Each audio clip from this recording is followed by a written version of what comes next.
So the first thing will be we'll try to create some job definitions into some YAML format, and in the Groovy script we will try to read the data from YAML files so that we can utilize that data further in generating the jobs. So let's see how we can read the data from YAML files. So first of all, let's create few YAML files here. We'll name them as, let's say, job1.yaml, and inside this we will define a few keys. Let's say job name,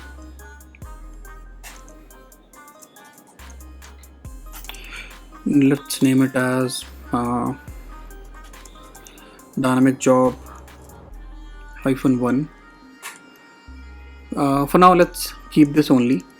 We will enhance it further. Let's create one more file with name job2, and here let's change the name to job2. Yeah, so now we have two different YAML files, job1 and job2, and inside this src we will try to read the data from these two files, and let's see how we can do it.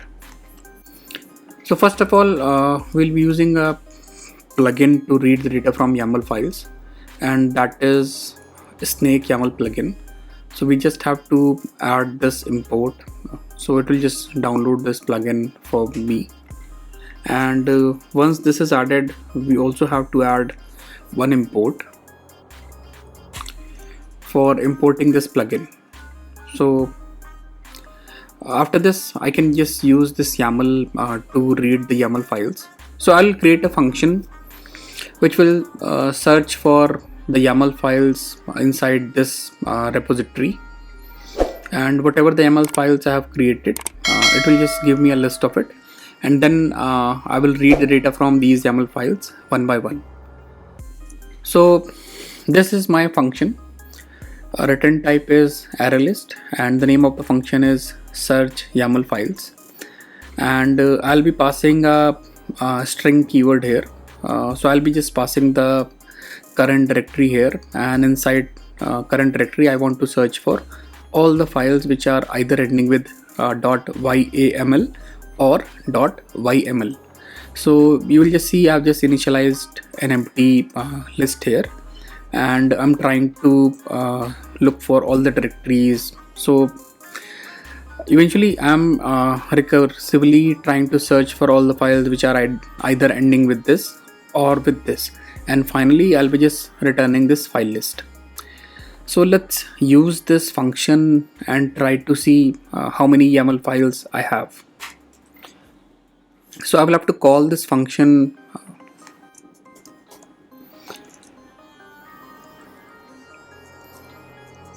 so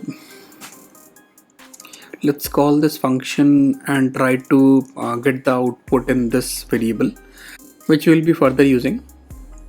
And here I have to provide a current directory object also. So for now we'll add one more import like this. So it will import all my Hudson models, and using this way I can get my current directory.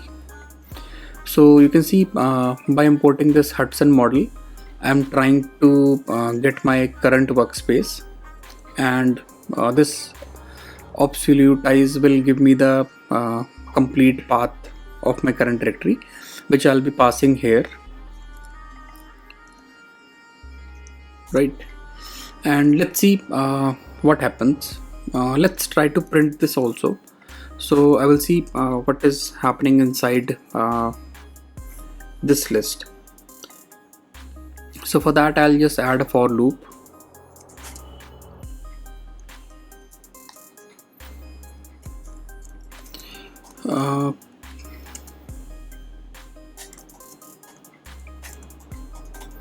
So I'm just initializing a variable here, current pipeline, and I'm just doing a for each loop in simple words. So for each current pipeline in this list, right? And let's try to print what is happening here.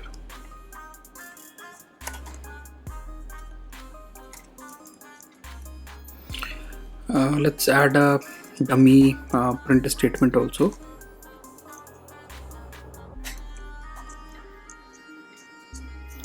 Let's say working on current pipeline. Yeah, that's it. Let's see how it looks. So I'll just commit everything. So I have created 2 YAML files, and I have added some code in Groovy, which will read the data from these YAML files. And right now I'm just trying to print the current pipeline object.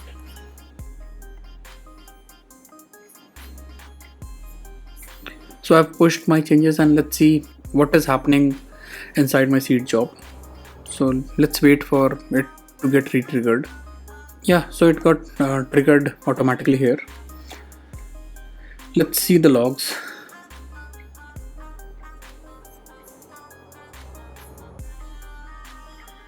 So there is an error, and it says like this search YAML files is applicable for a string, right? And I'm passing a file path object. So I think I got the problem. So if you see, the function which I declared was accepting a string argument, and I think this CWD is not in string format. So let's change it to string by adding a toString function.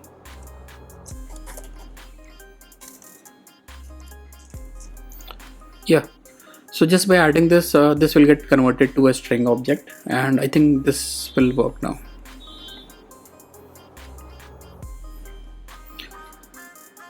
I've pushed my changes. Let's go back to Jenkins and see.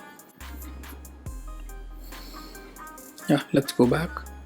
So new pipeline got triggered. Let's see the logs.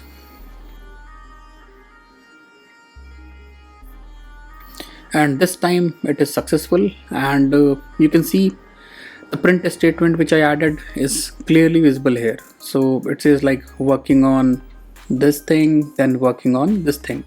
So you can see it is able to identify my 2 YAML files, and this is the complete path of my YAML files. So now next thing is I have to read the data from these YAML files, and then we'll be using that in some way. Yeah, so let's try to read the data from this object. So this object contains the file path, and let's try to read that file. So we'll be using the same YAML class, and there is a function called load, and inside load we will have to provide this as a file object, and then we'll be converting this everything to the text format, and finally we'll get this. So this will be the parsed job configuration object, and using this object I think I can get the things which are mentioned in the YAML file just by giving the name of the properties. So let's see how it will look like. So this line will parse my YAML code, and it will convert everything to a key value pair. And just by doing this, let's do a println,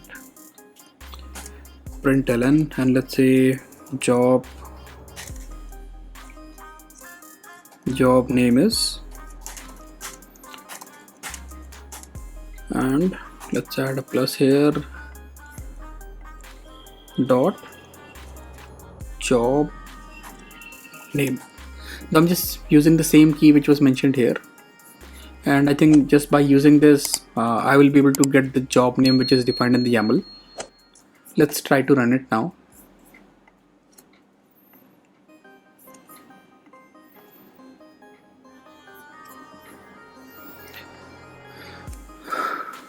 Let's wait for the job number 13.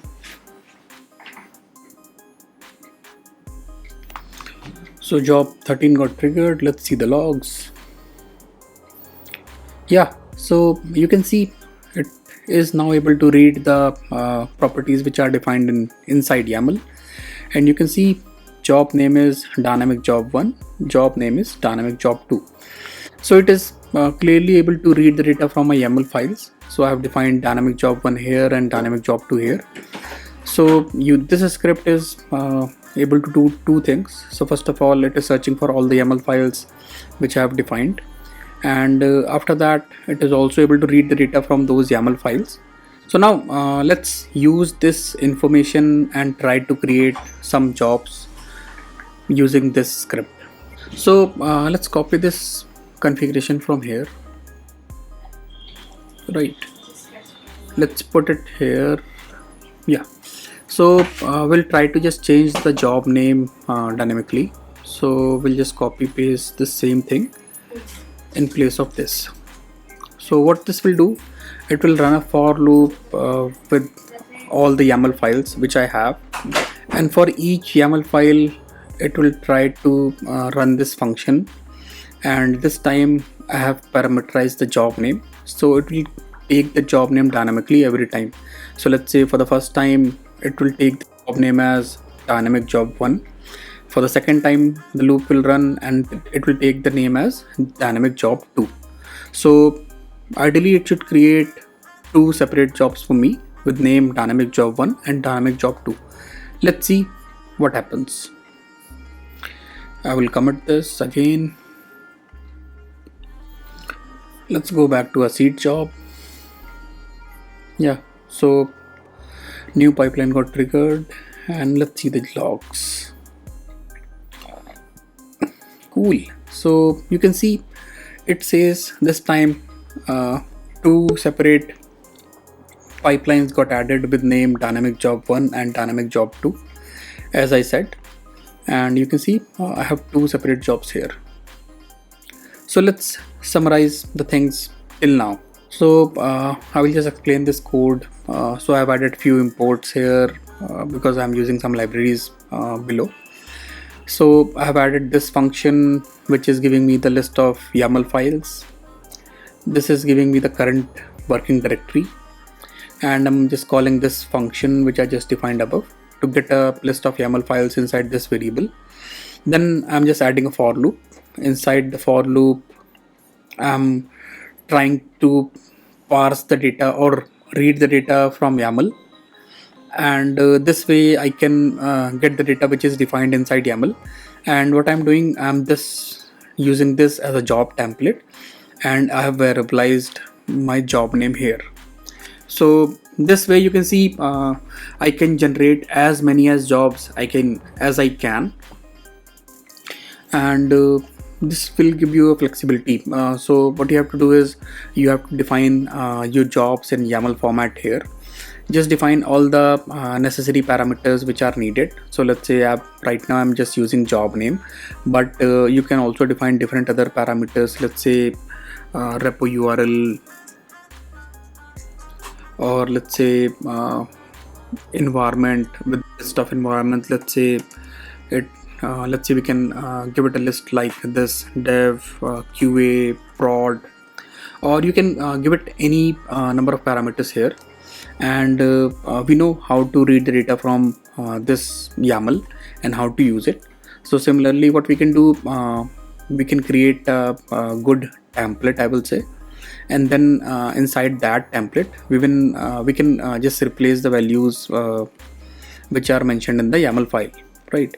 So what we can do, we can have multiple YAML files per job. So let's say if we have 100 jobs or 1000 jobs, whatever the number of jobs you have, you can just define separate YAML for each of them, and using this template you can generate the jobs dynamically on Jenkins. Yeah, so this was it. We will further enhance this code to see what else we can do with this.